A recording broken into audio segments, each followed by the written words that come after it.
विकास को देखे, ये इस तरह से बांटे नहीं कि दलित को महादलित बना दे, महादलित को बज्र दलित बना दे कि कोई खास यहाँ पर जो है 5 साल के अंदर में कोई खास काम नहीं किया।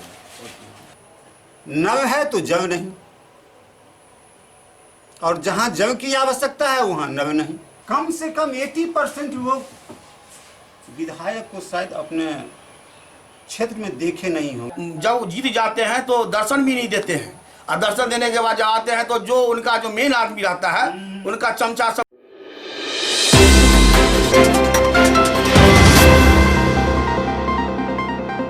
नमस्कार, मैं इस वक्त राजनगर विधानसभा के चिचरी कानूनगो गांव में, और यहाँ एक दरवाजे पर चौपाल लगा हुआ है। इस चौपाल में हम ये जानना चाहेंगे कि क्या जादू चलने वाला है, कि स्थानीय विधायक इनके मन के हिसाब से काम किए हैं या उनके विरुद्ध काम किए हैं, ये सब जानते हैं इन्हीं लोगों से। तो चलते हैं और जानते हैं क्या है इस बार चुनावी मुद्दा। जनता से पूछते हैं, सीधी बात खरी बात। पहले हम इनसे पूछते हैं इस बार क्या मुद्दा आप रखेंगे, चुनाव में क्या होना चाहिए, किस मुद्दे पर वोटिंग करेंगे, और क्या आपके जो विधायक हैं उनके प्रति आपका क्या नज़रिया है, बताइए। जहाँ तक नजरिया का सवाल है तो पिछले 10 साल का कार्यकाल अगर नीतीश गवर्नमेंट का देखा जाए तो बहुत सम्माननीय है। अभी के 5 साल का कार्यकाल वह भी कोई उतना खराब नहीं है, लेकिन मेरे हिसाब से काम कम, लूट खसोट ज़्यादा, और सरकार का जो खजाना है वह ढीला हुआ है। और दूसरा प्रश्न था आपका विधायक जी से। तो विधायक तो जनता के चुने हुए होते हैं जी, और जनता की अपेक्षा होती है, क्योंकि वह विधानसभा का क्षेत्र लोकसभा जैसा लंबा चौड़ा नहीं होता है। एक लोकसभा में कई होते हैं, विधानसभा थोड़ा छोटा होता है। तो जनता की अपेक्षा होती है जो हमारे पास जो समस्या आया है या सरकार का जो भी कोई योजना आया है, केंद्र सरकार का हो या राज्य सरकार का हो, यहाँ पर किस प्रकार से काम हो रहा है, तो जनता हमारा कितना खुश है। जनता अपने विधायक से यही अपेक्षा रखते हैं। अच्छा। इस 5 साल के दरमियान में अब तो चुनाव आने वाला है, 1 सप्ताह के बाद लोग वोटिंग करेंगे, उसके 1 सप्ताह के बाद रिजल्ट निकलेगा। मैं समझता हूं, मेरे हिसाब से कम 80% लोग विधायक को शायद अपने क्षेत्र में देखे नहीं होंगे। अगर देखे भी होंगे तो रोड पे उनकी गाड़ी जा रहे हो, ये विधायक साहब की गाड़ी है जा रहा है। इस पुस्तक में ढेर सारे दावे उनके हैं, ये विधायक जी खुद निकाले हैं। इस पुस्तक में आपके गांव का भी जिक्र है, और इसमें गांव में बहुत सारे चापाकल लगाने की बात हुई है या फिर सड़क बनने की बात हुई है, सब बात हुई है। तो ये सही है अथवा गलत है?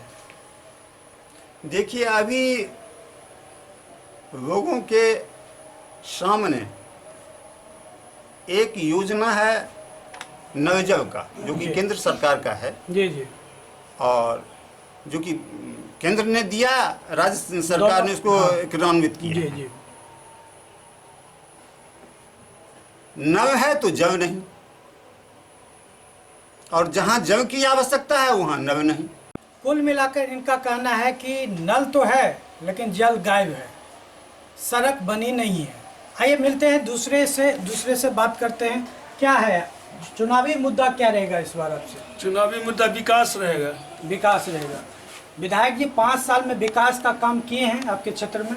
कुछ किए हैं जो सबको मालूम भी नहीं है, कुछ तो किए हैं, नहीं किए हैं ऐसी बात नहीं है। हाँ हाँ, कुछ किए हैं। कहीं सड़क बना है, किसी पोखर का चारू का ढलैया कर दिए हैं। आते हैं, मान लीजिए कभी हमसे मिल लेते हैं, सबसे तो नहीं मिलते हैं जी। हम लोग का पर्सनली कोई वैसा विकास का कार्य हुआ नहीं है जी। तो ग्रामीण क्षेत्र में हुआ कुछ काम हुआ है। निजी सड़क। आप बताइएगा कि विधायक जी जो 5 साल का कार्यकाल बिता रहे हैं, मतलब अब तो बीत चुका है, अब इलेक्शन में है वो, तो कहने का मतलब 5 साल में उनका काम से आप कितने खुश हैं? जी, उनके काम से हम खुश तो नहीं हैं, बिल्कुल ही नहीं हैं। जी। अपेक्षा 5 साल में जिस चीज़ की होती है उनका तो रत्ती भर भी उन्होंने नहीं किया। मेरे सामने ही, मेरे ही इसी दरवाजे पर ये उनके द्वारा दिए गए एक योजना का एस्टिमेट तक बन गया। हाँ, सामुदायिक भवन का। सामुदायिक भवन का, और वो कई गायब है, पता नहीं आज तक पता ही नहीं कब की बात है जो एस्टिमेट तैयार हुआ ये आज से लगभग 3.5-4 महीने पहले यहाँ उनके पार्टी से जुड़े हुए जो नेता हमारे गांव में मौजूद हैं उनके समक्ष ये सारी बातें हुई थी। जी। लेकिन उसके बावजूद भी सामुदायिक भवन नहीं कुछ बना, नहीं। कुछ नहीं है। अब वो क्या हुआ, उसका पैसा उठा कि कोई खा गया कि क्या हुआ, मुझे तो नहीं पता है। अच्छा, नीतीश सरकार जो मतलब राज्य में काम कर रही है उससे आप खुश हैं? नीतीश सरकार जी के बारे में तो बहुत मुश्किल है इस समय ये कहना कि खुश हैं। खुश थे जिस समय एक अवधारणा थी जंगल राज की, उससे जब बाहर निकले थे 2005 में जब इनकी सत्ता आई तो अच्छा लगा।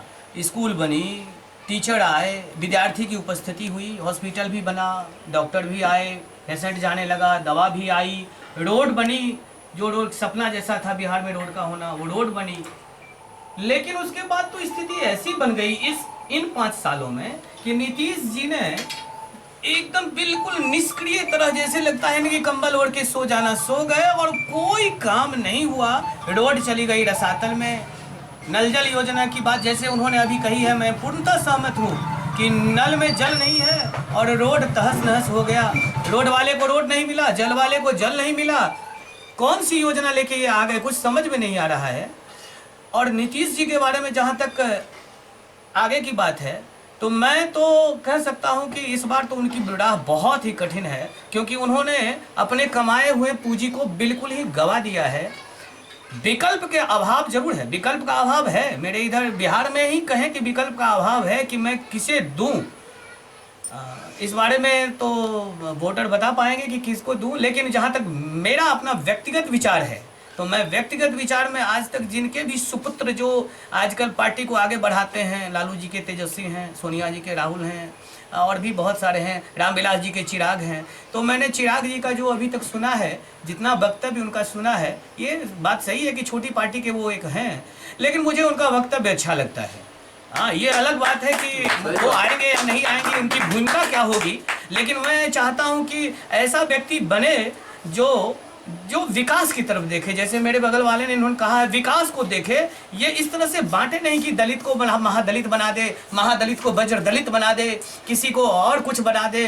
टीचर सबसे बड़ी बात है नीतीश सरकार में, देखिए टीचर के साथ उन्होंने जिस तरह से बात किया है, जो वक्तव्य उन्होंने दिया है कि मुझे टीचर की आवश्यकता नहीं है, क्या आप अपने देश काल के उन व्यक्ति के बारे में जो आपके शिक्षा से जुड़े हुए व्यक्ति हैं, जो आपको समाज को एक नई अवधारणा के साथ आगे ले जाते हैं, उनके बारे में आप ऐसा ख्याल रखेंगे कि मुझे उनकी जरूरत नहीं है? ऐसा कोई सत्ता पर आसीन व्यक्ति उस पद पर कैसे बोल सकता है? और ये नीतीश जी के लिए मुझे तो लगता है कि शायद इस उम्र में आके अब वो रिटायर्ड होना चाहते होंगे। शायद इस तरह का वक्तव्य तभी निकलता है जब कभी स्लिप कर जाता है बात, वरना। आपने एक विकल्प की बात की, बिहार में कई सारे विकल्प हैं, एक नया विकल्प आया पुलर का, उसके बारे में आप क्या कहना चाहते हैं? जी, मुझे उस बारे में तो किसकी बात आप? पुलर में जो प्रिया चौधरी हैं, पुष्पम प्रिया चौधरी, वो एक विकल्प के तौर पर आए हैं, खुद को युवा का प्रेजेंटेटर मान कर और बिहार में एक नए उत्साह भरने की कोशिश कर रही है। तो क्या लगता है कि एक विकल्प के तौर पर बिहार के मिल सकता है वो? हाँ, ये पुष्पम प्रिया चौधरी के बारे में इधर तो काफी हवा चल रही है, अभी तो कुछ लेकिन उनके लिए तो अभी टेस्टिंग बहुत जरूरी है। एक समय जब 2014 में केजरीवाल जी आए थे तो एक नई अवधारणा के साथ आए थे, और उस समय हम जैसे को भी लगा था कि हमारे जैसे जिनके पास पैसा नहीं है, बहुत प्रभावशाली उनके पास पारिवारिक बैकग्राउंड नहीं है, वो भी राजनीति में जाके और अपने देश की सेवा कर सकते हैं, ऐसा केजरीवाल जी ने लाया था। लेकिन उनकी वो राजनीति फिर उसी घिसी पिटी राह पे चली गई जो अभी चल रही है। इसीलिए पुष्पम प्रिया चौधरी के बारे में अभी से तो मैं नहीं कह सकता, उनकी अभी टेस्ट होगी बिहार में, फिर उनके बारे में कहा जाएगा कि वो उनकी राह कितनी कठिन है या आसान है। अगर अच्छे रहे तो उनका विकल्प भी अच्छा रहेगा। आप बताइएगा, वर्तमान जो विधायक जी हैं वो आपके एरिया में कितने काम किए हैं, उससे उस काम से आप खुश हैं? हमारे जो विधायक हैं अभी तक उनको हमारे पास जब वोट मांगने के आते हैं तो प्रणाम करते हैं, पार्टी करते हैं, सब कुछ करते हैं। उस समय में कहते हैं कि विकास कर देंगे, ये करेंगे, वो करेंगे। हम लोग अभी तक उनको देते आए हैं, लेकिन जब जीत जाते हैं तो दर्शन भी नहीं देते हैं। और दर्शन देने के बाद जब आते हैं तो जो उनका जो मेन आदमी रहता है उनका चमचा सब उसी का। लेकिन इधर जो जनता का जहाँ तक सवाल है, जनता जनार्दन का, वो एक बार देखने के लिए भी नहीं आते हैं जो उनको क्या हुआ, क्या परेशानी है, क्या सा काम हो रहा है, दौड़ करके कभी नहीं आते हैं। सिर्फ हो गया इसके बाद इलेक्शन में आकर के फिर प्रणाम पार्टी करते हैं और वही जीत करने के लिए हम हमारे हिसाब से अब कहीं किया हो, लेकिन इधर कहीं हम लोग विकास की तरफ उनका नहीं देखे अभी तक। कोई विकास हम लोग नहीं सुन रहा है इनका। विधायक जी, हम लोग किसान हैं और हम लोग खेती बाड़ी करते हैं। हम लोग सब दिन से उनको वोट देते आए हैं, रामप्रीत पासवान जी को और बीजेपी को देते आए हैं। लेकिन ये बार बार ऐसे ही बोल करके सोचते हैं जो को वोट मिल जाएगा और हम ऐसे ही करके ठगते रहेंगे, किसान को ठग करते रहेंगे, तो इस बार इनको महंगा पड़ जाएगा। इस बार हम लोग सोच लिए हैं, जो सोचते हैं जो हमको वैसे ही मिल जाएगा वोट, लेकिन इस बार हम लोग को उनको नहीं देंगे। इसलिए जो ये ठगते हैं, बार बार ठग ठग करके हम लोग को वोट ले रहे हैं, तो इस बार उनको हम लोग मजा चखा देंगे। आप बताइएगा, जो वर्तमान विधायक हैं उनसे आप कितने खुश हैं? हम वर्तमान विधायक से खुश नहीं हैं, इसलिए कि वो कोई खास यहाँ पर जो है 5 साल के अंदर में कोई खास काम नहीं किया। किस मुद्दे पर काम आप चाहते हैं? एक विधायक से किस मुद्दे पर काम चाहते हैं? जैसे राजनगर में पर्यटक स्थल हुआ, इसको भी बोले हुए थे कि हम लोग जीतेंगे तो ये करेंगे, वो करेंगे, लेकिन कोई भी विकास नहीं किए। जहाँ तक यहाँ पर रोजगार होता, हाँ, इसलिए वो पर्यटक स्थल का भी जो है सो एक बार भी मुद्दा भी नहीं उठाते हैं कि हम लोग ये करे वो करे, कुछ नहीं करते हैं। इसलिए आप बताइएगा कि इस बार जो विधायक जी हैं वो 5 साल आपके बीच में रहे हैं जी। इन 5 साल में उनके कार्यकाल से आप कितने खुश और कितने खुश हैं और कितने नाराज हैं? हम लोग तो एक भी परसेंट अगर खुश नहीं 100% की बात हो उसमें कितना प्रतिशत? 1% भी हम खुश नहीं है। 1% भी खुश नहीं नहीं। कारण वो जीतने के बाद उनको जो उनका बीजेपी कार्यकर्ता है उन्हीं से उनको मतलब है। सिर्फ कार्यकर्ता को हाँ, देते हैं। उनको ये नहीं मतलब है कि जनता कहाँ है और जनता का क्या होना चाहिए। कभी दुख सुख में समय देना चाहिए, कभी दुख में खोजना चाहिए, ये सब कहीं का संभव नहीं है। इनका एक ही नारा है, अपना जेब भरे और चलते रहे। आज तक ये नहीं सोचे हैं कि कहीं जनता को विकास हो। मेरा फील्ड है, रोड नहीं है, सड़क नहीं है, घर नहीं है, कोई लड़का कहीं घूम रहा है, ये सब कोई नहीं। इनका एक ही नारा है, जेब भरे, गाँव में आए, बैठ गए एक जगह, अपना जेब का दोनों गोटा कुड़िया लिया, चलते रहे। बताइएगा, विधायक जी से कितना खुश हैं, कितना नाराज? विधायक जी 5 साल के दरमियान में कुछ काम तो नहीं किए हैं और सोचते हैं कि इस साल भी इसी तरह से हम अपना वोट लेके चले जाएंगे और फिर 5 साल गुजार लेंगे। ऐसा उनका सोच गलत है, गलत ही रहेगा। हम लोग चाहते हैं कि जो कोई यहाँ पर काम करेंगे उनको देंगे वोट। और नीतीश के सरकार में तो कुछ काम ही नहीं है। चीनी का मिल जो था सब दिन ठपती ही रह गए, जो अब होगा तब होगा। 15 साल गुजार दिया, अभी तो कुछ नहीं हुआ। यही है। तो आपने देखा कि जनता अपनी मांगों को लेकर के विधायक से लेकर के और सरकार तक, वर्तमान सरकार तक अधिकतर नाखुश दिख रहे हैं। हर आदमी का अपना मुद्दा है, खुश होने का और उनके नाराज़गी होने का। तो इन्हीं मुद्दे के साथ फिर हम मिलेंगे किसी और गांव में, किसी और चौपाल में। तब तक के लिए दीजिए इजाज़त। नमस्कार।